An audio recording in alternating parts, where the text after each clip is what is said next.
आज कोटा की एक मेस में खाने का मन था तो मैं मेस में खाने के लिए गया। वहां मैं अपनी थाली लेके बैठा। पास में एक बच्चा बैठा था। खाना एक्चुअली टेस्टी था पर वो खा नहीं रहा था। मैंने उससे ऐसे पूछा, बेटा क्या हुआ, तू यार खाना अच्छे से खा क्यों नहीं रहा है? उसने एक बात बोली, सर मेरा 3 मई को नीट का एग्जाम है, सर खाना भा ही नहीं रहा है अभी। मैं उसकी बात सुनते ही समझ गया कि भाई वो जो कह रहा है वो एकदम वो उसके अंदर वो एंग्जाइटी है कि भाई एग्जाम होने वाला है, कैसा जाएगा, क्या होगा। तो मैंने उससे पूछा क्या हुआ भाई, तो उसने मुझे एक बात बोली कि सर बायोलॉजी तो मैंने कर रखी ठीक से, अगर मैं इस बार रुका ना तो फिजिक्स के चक्कर में रुकूंगा सर। तो ये स्थिति जो है, किसी की किसी सब्जेक्ट में किसी का अच्छा चल रहा है, किसी की अभी मॉक टेस्ट में नंबर कम आ रहे हैं, ये स्थिति मोर और लेस सभी नीट एस्पिरेंट्स की है जो आगे चल के फ्यूचर डॉक्टर्स भी बनेंगे।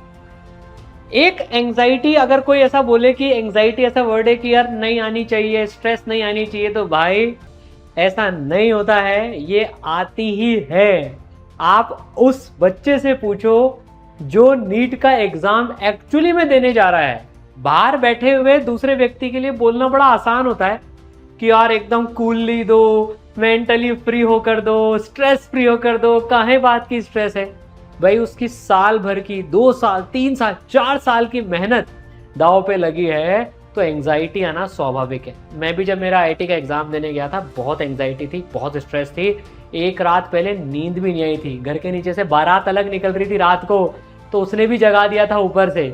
तो भाई बहुत सारी चीजें होती है। लेकिन बच्चों एक चीज, क्योंकि हम एकदम उसी चीज को देख रहे होते हैं, वही लक्ष्य हमारा होता है, एक चीज जो थोड़ी सी मिस हो जाती है ना, कि यार हमारे हाथ में एक्चुअली में क्या था। अभी हम डॉक्टर तो बने नहीं, अभी हमारे हाथ में क्या था?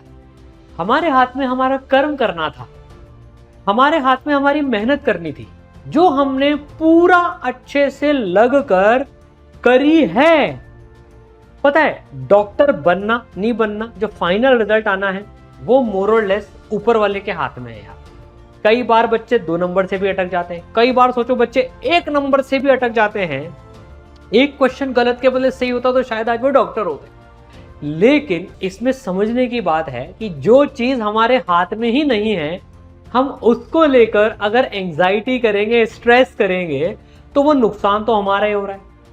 इस पूरे प्रोसेस में आप सोच के देखो, नीट का इतना प्रेशर का प्रोसेस होता है, इतने लाखों एस्पिरेंट होते हैं, कुछ चुनिंदा बच्चों को एकदम टॉप के मेडिकल कॉलेजेस मिलते हैं, है ना, बाकियों के पास में वो उनका सपना पूरा नहीं हो पाता है। ये हकीकत जो रहती है।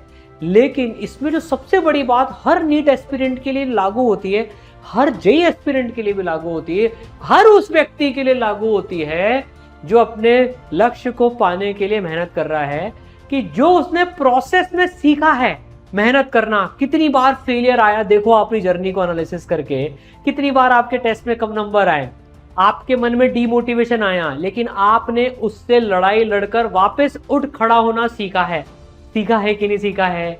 ये लर्निंग आपसे जीवन में कोई नहीं छीन सकता। आपकी मेहनत करने की क्षमता आपसे जीवन में कोई नहीं छीन सकता, भले रिजल्ट कुछ भी हो।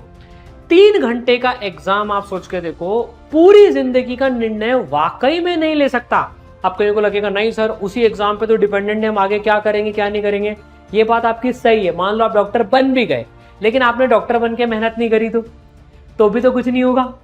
तो भाई अल्टीमेटली व्हाट काउंट्स इज, जो आज इस समय एग्जाम के पहले हमारी थॉट होनी चाहिए, क्या मैंने मेरा बेस्ट दिया है क्या? मेरा एक जूनियर था, उसकी रैंक आई, मैं उसकी रैंक भी बताऊंगा।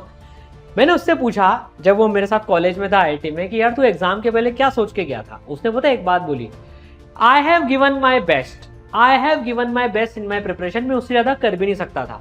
और उस बच्चे की थी रैंक 1। यस, उससे पता है मैथ्स में पहले 5 सवाल नहीं हुए थे, उसने अपनी कूलनेस मेंटेन रखी, 6ठा सवाल हुआ, सेकेंड राउंड में आया, 5 में से 4 सवाल हो गए। उस बच्चे की एक ही बार आज तक लाइफ में फर्स्ट रैंक आई है, ना स्कूल में आई ना कोचिंग में आई, उसके जे एडवांस के एग्जाम में है। अब आप सोच के देखिए कितनी बढ़िया बात है, I have given my best. तो इसी भावना के साथ एग्जाम देने जाओ यार। I have given my best, I have given my best में इससे ज्यादा कर भी नहीं सकता था। डॉक्टर बनाना या नहीं बनाना तो ऊपर वाले के हाथ में है। मैंने मेरा कर्म पूरा किया और मुझे उस पर पूरा भरोसा है। ये जो मैंने सीखा है अपनी नीट की जर्नी में, वो मेरे से कोई नहीं छीन सकता। बच्चों देखो, मैं तुम्हारे साथ में हूं, मैं कोई जजमेंट नहीं लूंगा, तुम्हारा सिलेक्शन हो या ना हो। तुमने मेहनत करी है, किसी दूसरे के जजमेंट से अपने को कभी आकलन मत करना। दुनिया तो बहुत कुछ बोलती रहती है। आई नो कितनी हार्डवर्क करते हैं बच्चे यार, कितनी रातें जागते हैं, कितनी डिमोटिवेशन को ओवरकम करते हैं, कितने प्रोक्रेस्टिनेशन से लड़ाई करके यहां तक पहुंचते हैं, कितने फेलियर्स को जूझ कर उठ खड़े होते हैं। तो बेटा बस बी हैप्पी कि आपको कम से कम नीट एग्जाम देने का मौका तो मिला यार। कितने बच्चे ऐसे अपने देश में जो 12th क्लास तक भी नहीं पढ़ पाते हैं। सोच कर देखो, उनको तो यहां तक का मौका नहीं मिला है। तो have faith on your preparation and just give your best. पूरे इस सरल परिवार की तरफ से मेरे दिल से तुम लोगों को ऑल दी बेस्ट। सारे टीचर्स का ढेर सारा आशीर्वाद तुम्हारे साथ है, तुम्हारी मेहनत का आशीर्वाद तुम्हारे साथ है, तुम्हारे पेरेंट्स का आशीर्वाद तुम्हारे साथ है। जस्ट जाओ और अपने बेस्ट जीवन के 3 घंटे वहां बिता के आओ। Wish you all the best.